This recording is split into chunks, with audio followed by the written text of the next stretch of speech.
Donc voici un petit tutoriel pour récapituler les étapes de création de votre portfolio numérique. Donc vous vous rendrez sur votre email Lila School, votre email Lila Lion. Je vous ai envoyé un mail avec une invitation pour partager le portfolio IDA. Donc vous allez l'ouvrir.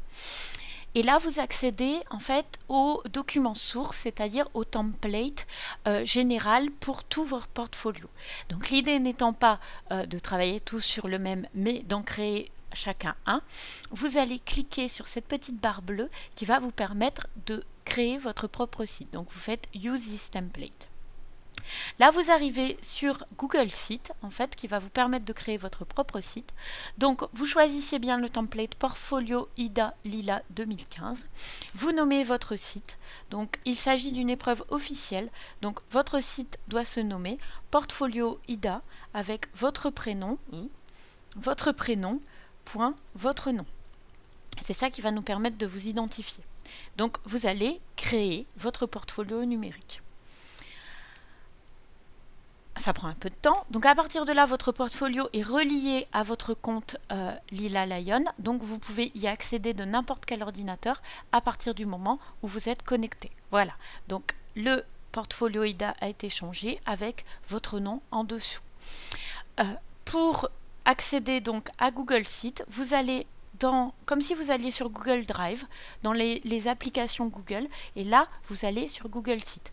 Et donc là, vous allez avoir la liste des sites, n'est-ce pas, que vous avez. Donc, moi, j'en ai créé quelques-uns auparavant. Vous, normalement, vous devez en avoir un ou deux. Vous devez en avoir un qui s'appelle Portfolio IDA Marjorie de Crayon. Voilà, donc à partir de là, je ferai un autre tutoriel pour vous apprendre à modifier ce portfolio numérique.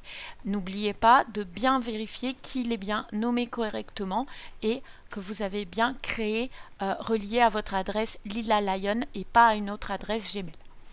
Voilà, je vous souhaite un bon courage et bonne continuation pour l'épreuve d'Histoire des Arts.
Donc voici un petit tutoriel pour récapituler les étapes de création de votre portfolio numérique.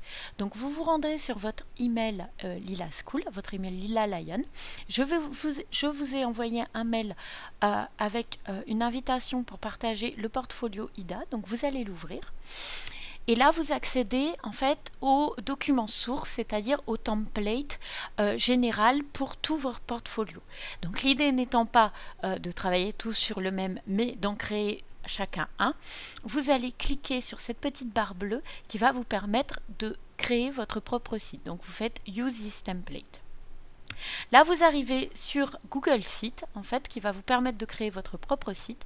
Donc, vous choisissez bien le template Portfolio IDA Lila 2015. Vous nommez votre site. Donc, il s'agit d'une épreuve officielle. Donc, votre site doit se nommer Portfolio IDA avec votre prénom, point, votre nom. C'est ça qui va nous permettre de vous identifier. Donc, vous allez créer votre portfolio numérique. Ça prend un peu de temps. Donc à partir de là, votre portfolio est relié à votre compte Lila Lion. Donc vous pouvez y accéder de n'importe quel ordinateur à partir du moment où vous êtes connecté. Voilà. Donc le portfolio IDA a été changé avec votre nom en dessous. Pour accéder donc à Google Site, vous allez comme si vous alliez sur Google Drive, dans les applications Google, et là, vous allez sur Google Sites. Et donc là, vous allez avoir la liste des sites, n'est-ce pas, que vous avez. Donc, moi, j'en ai créé quelques-uns auparavant. Vous, normalement, vous devez en avoir un ou deux. Vous devez en avoir un qui s'appelle Portfolio IDA Marjorie de Cria. Voilà, donc à partir de là, je ferai un autre tutoriel pour vous apprendre à modifier ce portfolio numérique. N'oubliez pas de bien vérifier qu'il est bien nommé correctement et que vous avez bien créé, relié à votre adresse Lila Lion et pas à une autre adresse Gmail. Voilà, je vous souhaite un bon courage et bonne continuation pour l'épreuve d'Histoire des Arts.